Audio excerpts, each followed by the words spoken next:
Hello, and welcome back to another episode of Shit Out of Luck. Today, we are going to go back to my roots, to the podcast roots, and we're going to be reading questions off a Reddit thread that I found. Honestly, it's just random questions that people are asking that I kind of want to answer. So if you're seeing this and you've asked these questions, you're welcome. I would ask my Instagram, but I'm not that big yet. So let's just keep it with Reddit for now because I know no one's gonna be serious and ask me real questions. But I found a couple that I think would be nice to share with you guys, and I think I'd be okay to share. I've been having issues with my mic and it just sounding super muffly and gross. So I tried to fix it. Realized it was voice meter, recorded another video or re-recorded another video, then realized I was too close to my mic, and then I started watching, actually that's not what I realized. I started watching YouTube videos of people with their mics and stuff, and no one ever has it that close to their face. So why do I? Anyways, the mic is picking up from here, hopefully good, because when I'm close like this, and I speak pretty loud, so I don't know why I'm doing that. First question is by Possible Receipt 3007. I'm gonna be putting these on the screen. They ask, what's one piece of advice you've received in your life that has stuck with you and made a significant impact? The only piece of advice that has ever stuck with me, it's actually a piece of advice that I got from the podcast, what's it called? Two Hot Takes, which is when we start this podcast. Two Hot Takes, I think it was Alejandra. They were talking about a Reddit story, and his friends or someone was just being super childish in the story, and she said, if you're always the bigger person, stop hanging around such small people. Bigger person, stop hanging out with such small people.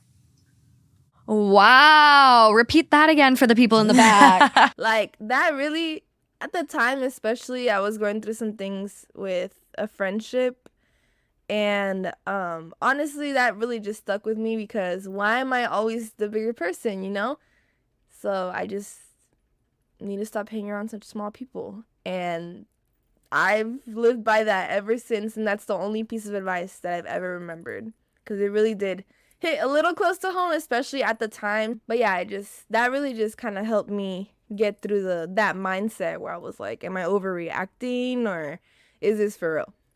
So, okay, _foundation 2029 said, if you see someone's boyfriend on Tinder but you didn't know them or the boyfriend, should you tell the girlfriend?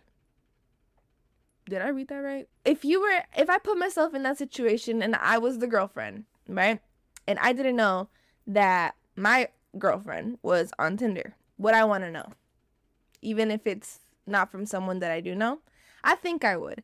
And me putting it like that actually kind of answered my own question, or the question. Yeah, I think you should. I think you should tell them, or at least let someone know if you don't think they should be getting involved. And some girls are really mean about that.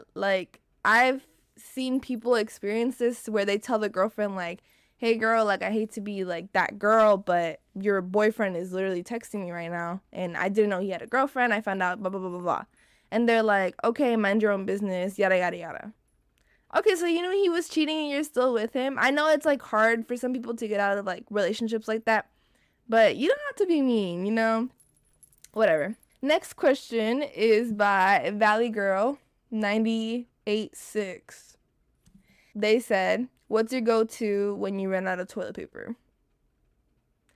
In my bathroom, my go-to is baby wipes. If I were ever out of baby wipes and there was no toilet paper and I was just peeing, I'd probably get a liner or something and then restock on toilet paper. Now, if I went number 2, I probably, not even gonna lie, there's someone in the house, I probably ask for toilet paper for them to bring it. Because what do you really do in that situation, Hop in the shower or just get up and go get toilet paper? I don't know. Fergie220 said, what's the title of your favorite movie spelled backwards and what language does it sound like? Let's see. Favorite movie, I say Spider-Man. Which one, though? Ooh. Bro. I think my favorite movie is No Way Home.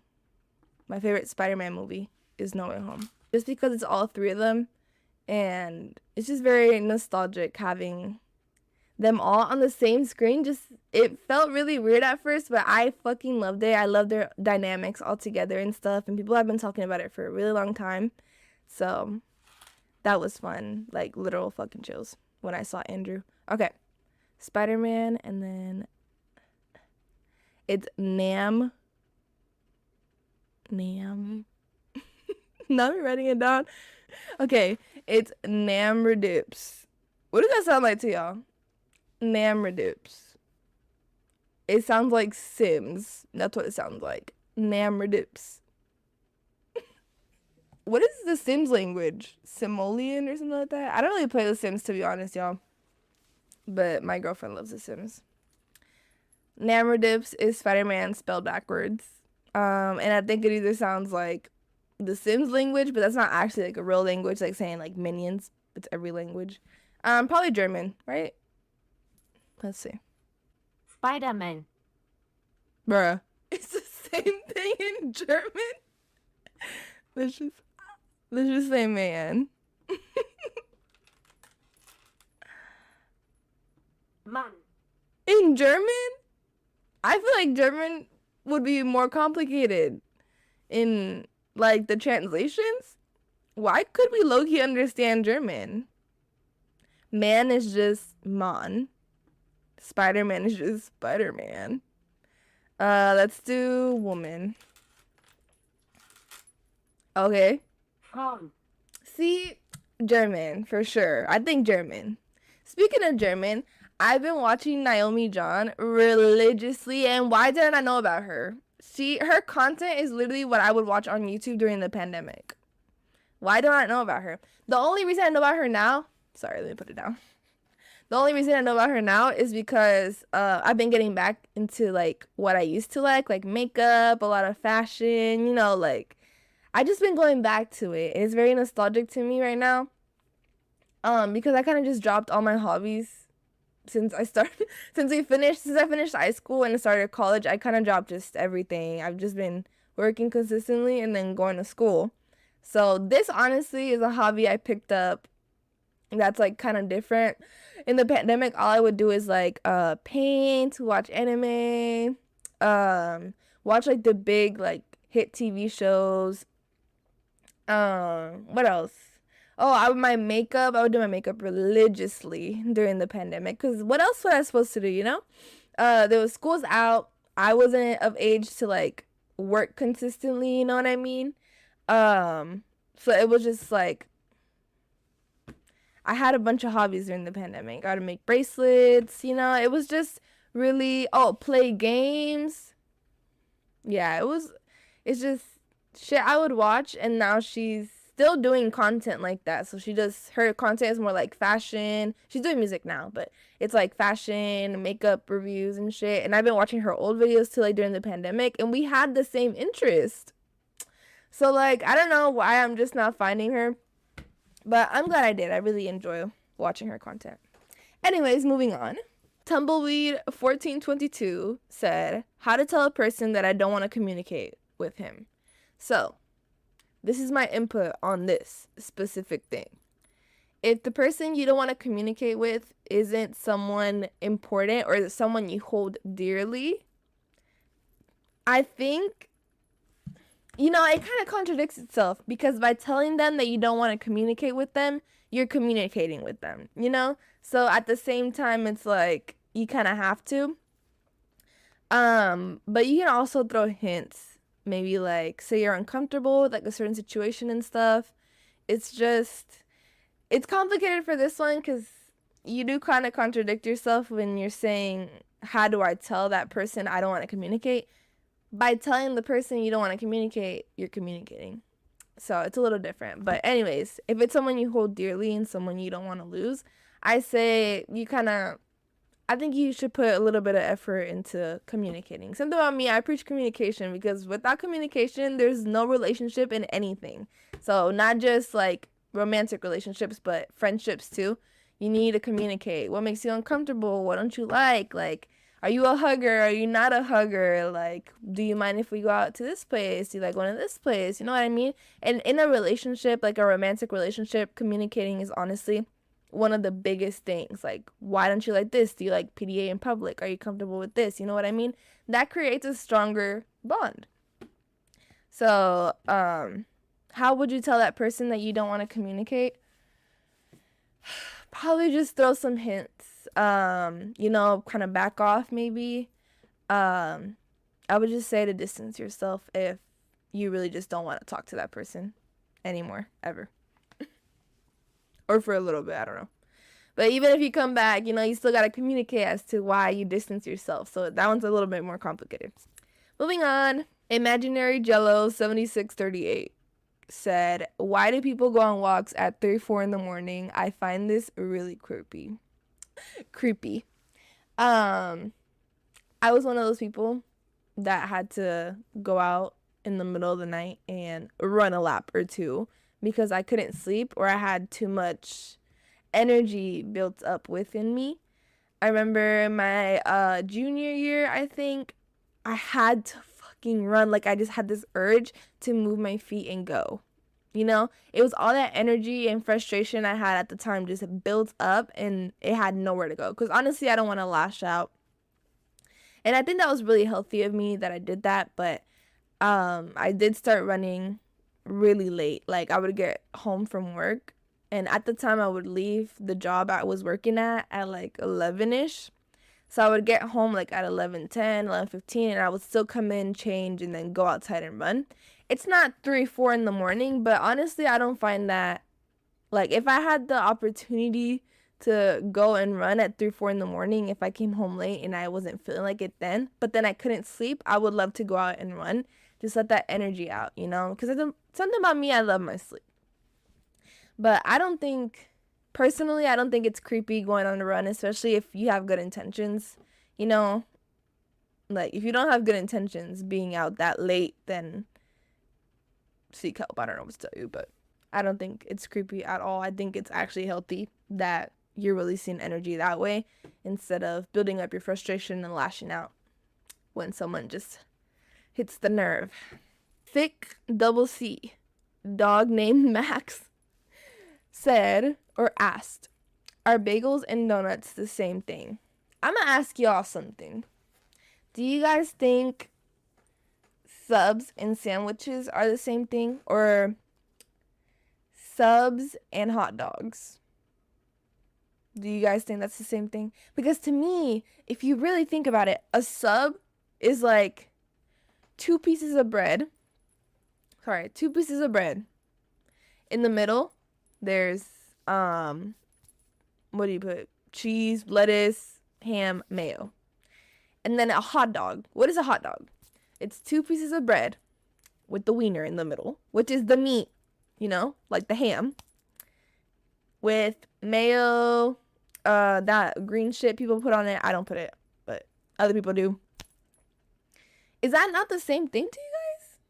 You know, a donut and a bagel is different to me because one is savory, one is sweet, and that's like, it just depends on what bagel you get.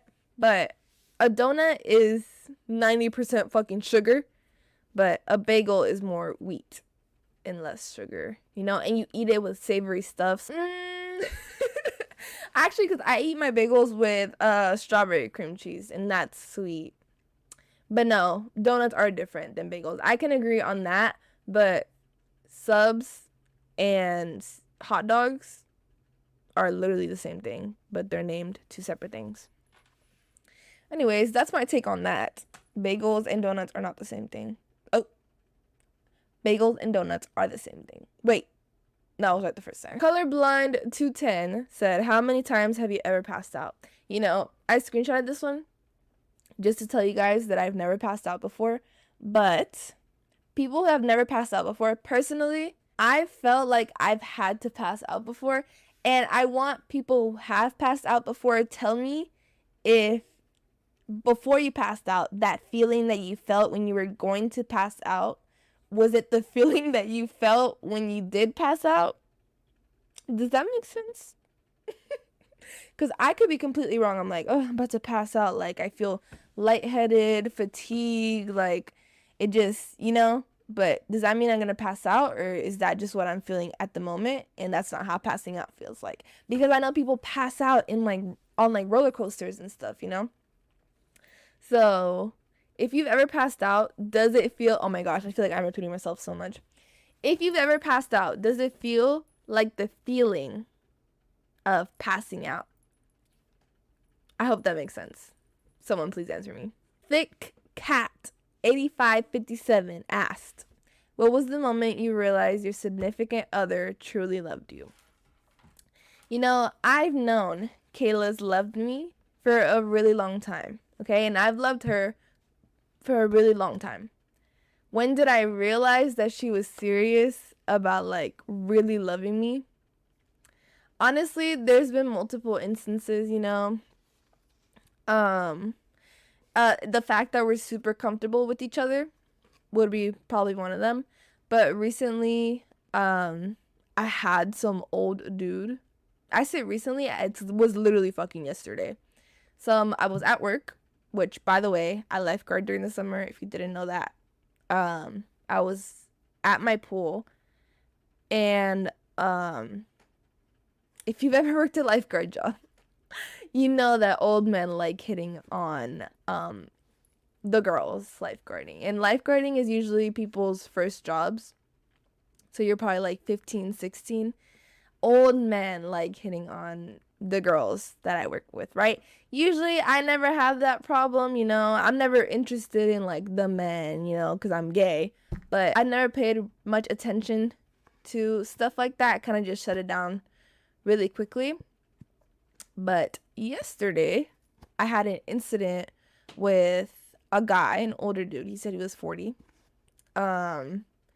He was just, it was chill at first. He was Spanish speaker. Usually Spanish speakers at my pool, they kind of like get attached to me a little bit because I'm the only Spanish speaker most of the times. But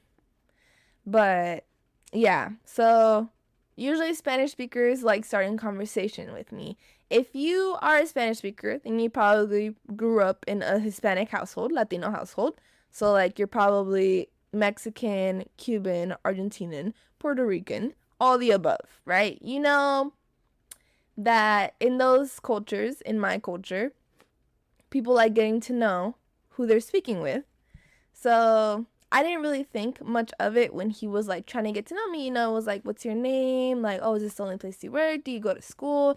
Because they're the only people, I'm the only person that he's able to communicate with, So there was that. It was fine. Everything was good.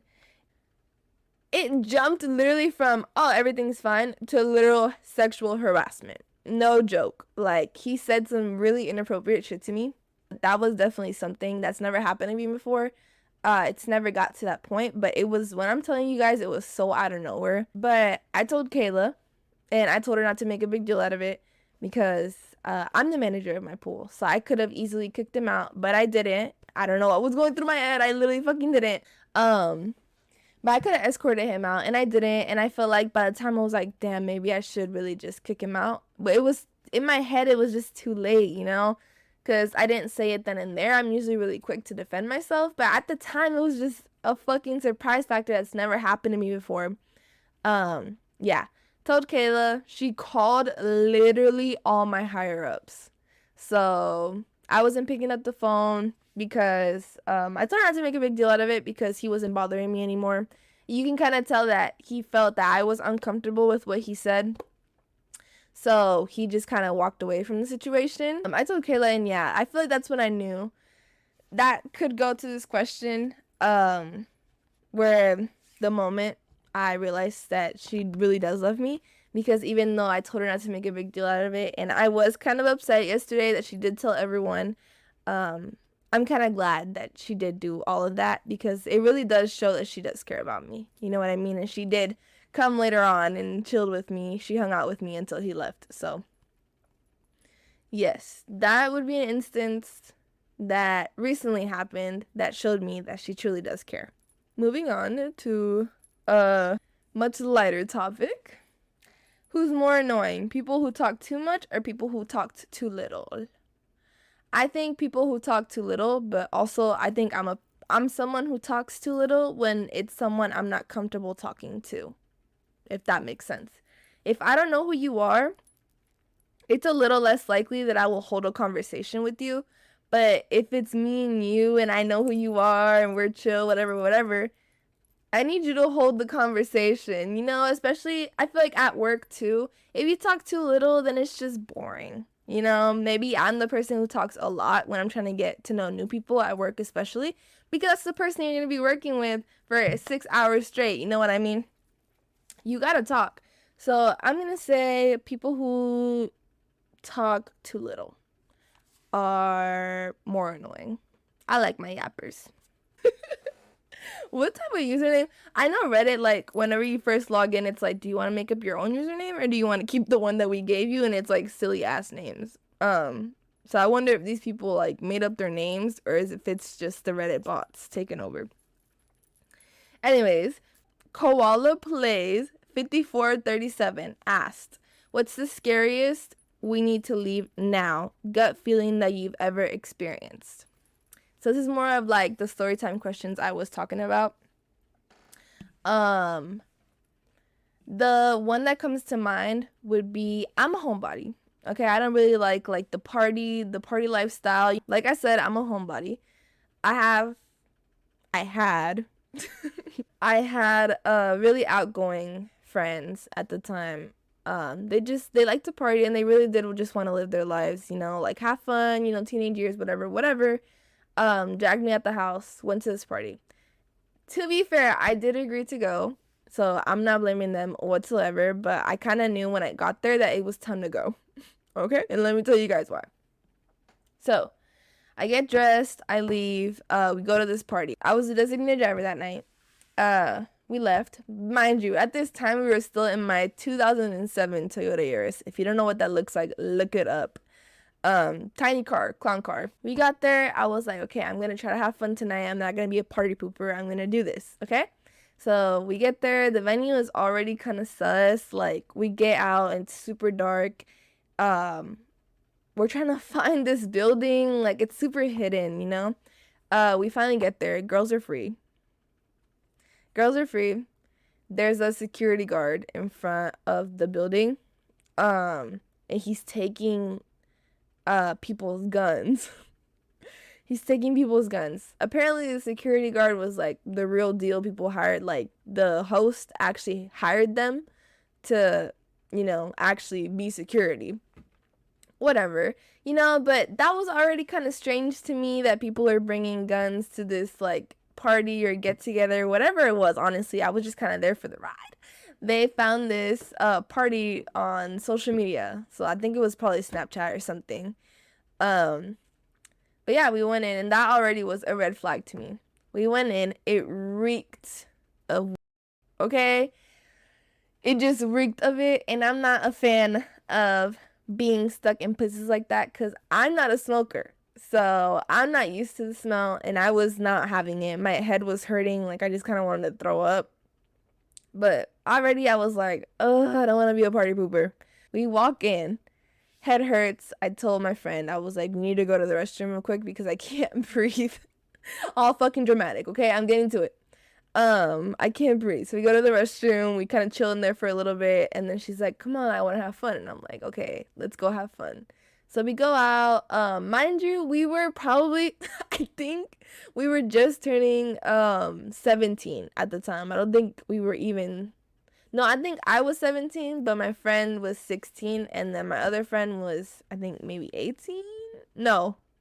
Senior? Yeah, 18. You walk in and there's separate rooms all down the hallway until you get to the bathroom, and there was like a little kitchen area. But yeah, you walk in and it's like just separate rooms, and it wasn't nothing too crazy. It was just like some lights in each room. It looked like it was like a studio, to be honest, because it had like noise canceling boards on the wall. So it was fun, but you can tell the people there were like low-key grown. Like they were 18, 19, 20. And for us, that felt like they were a lot older than us. So we were just kind of trying to fit in. And then someone starts being like, "Oh, this girl walked into my party. I don't like her. She wasn't invited, yada yada yada." Mind you, apparently this is a birthday party. This is a birthday party that we found on the internet, and now we're here at her birthday party and she don't know us. So that was like, maybe we shouldn't be here. We don't know this girl. We don't really know anyone, actually. Anyone at the venue. So that was when I was like, okay, it's time to go. That with reeking of the guard taking the guns and people arguing with the guard trying to get their guns back. I was like, maybe it's time to go. I told my friends, I was like, yeah, I think it's, I don't want to be here. Like that was my breaking point, honestly, when she was like, she's not supposed to be here, I'm gonna fight her. I was like, okay, I don't want to be involved in this, so I'm gonna go. And they were like, no, like stay, whatever, trying to get me to stay. And I really did stand my ground then. So I was like, I'm gonna, since I'm y'all's ride, I'm gonna go sit in the car and you guys have fun, okay? Like, I'm not gonna be a party pooper. I kid you not, I wait in the car for probably 30, 40 minutes. They come running. I hear pop, pop, pop, pop, pop on my back door. I swear to God, because I didn't see them.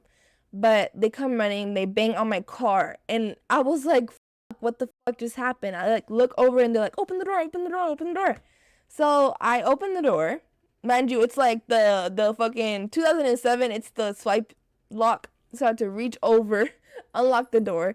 They rushed in the car. One of my friends was like, drive, drive, drive, drive, drive. And I was like, drive? I was like, what am I doing? Like, what happened? Like, and then I look up and everyone from the party is running outside.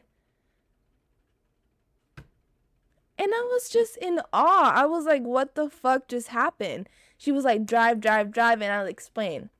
Basically, in a span of a minute, maybe not even, they got in my car, telling me to drive. I drive away, and they explained to me that the party got shot up.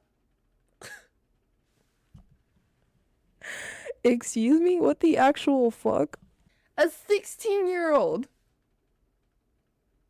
That is craziness. I am so sorry, but that night should not have happened. I don't know why my mom even let me out. I'm not even gonna lie. Like, it was late. I think it was probably like 10, 11, and we went out.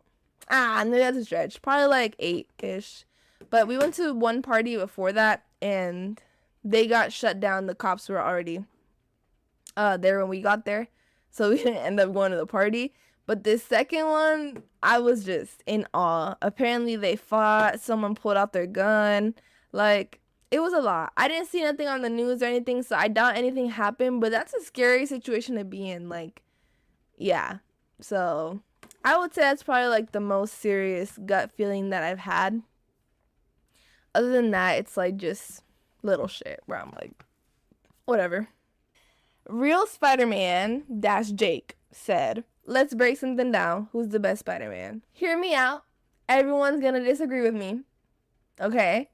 But I love me some Andrew Garfield as Spider-Man. Okay? I think Andrew Garfield was the best Spider-Man. Me. I think Andrew Garfield was the best Spider-Man. Was it Tobey Maguire? Was that his name? Was the best. I don't really like Tobey Maguire's movie. I don't like how they knew his identity. That's so unrealistic. I'm like, that's so fucking unrealistic. Like, he's not a Spider-Man. I didn't like his MJ either. Not the actors. The movie dynamic, I just didn't like it. Maybe I just need to rewatch it again. When I did see it the first time, they weren't my favorite. So, I think Tom Holland is the best Peter Parker. And he's second on my list of Spider-Man. Thanks. Someone asked. I literally was like, bruh, when I saw this. Asked, what's the point of bucket and sun hats if the rest of your body is exposed?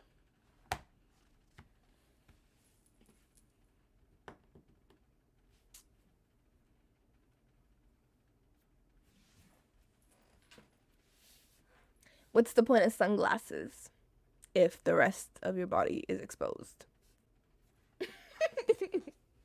Okay. Underneath, I screenshotted the description of what they said. They said only your face and neck are covered. Why not just put sunblock from head to toe? Am I missing something? Yes, you're missing the fact that maybe people just don't want the sun in their eyes, or they just don't want the sun to hit their face. Even if you have a sunblock on, the point of sunblock is to block the UV rays, obviously, from the sun. But if you have extra protection, it's even better. If you just got like a facial done, I'm going bougie now, but if you just got like a facial done, or if you have sensitive skin, just having that extra layer of shade really does help, you know? Coming from someone who's had a peel done and needed to put hella sunscreen on, and on top of all the sunscreen, I needed to have a hat to cover my face. You know, it's just that extra protection. Same with sunglasses. I mean, your eyes do get sunburned and you can't really do anything about that, but people just don't like the sun in their eyes, you know? Like, it's too bright out. Your eyes might be a little sensitive to the sun. Maybe I'm the only one who thinks that was like a question, but there's your answer. Destiny's weird cousin said, "Can people who can't sing whistle in tune?" I don't know. And I only said this one because I also want to ask. I know people who can't sing can't hum in tune, right? That only makes sense. But whistle? Maybe. This is me from the future editing the video that you guys are seeing right now. And I just realized that I didn't film an outro. So this is your guys' outro. That was the last question. If you made it this far, thank you so much for watching. And I love you. I'll see you later.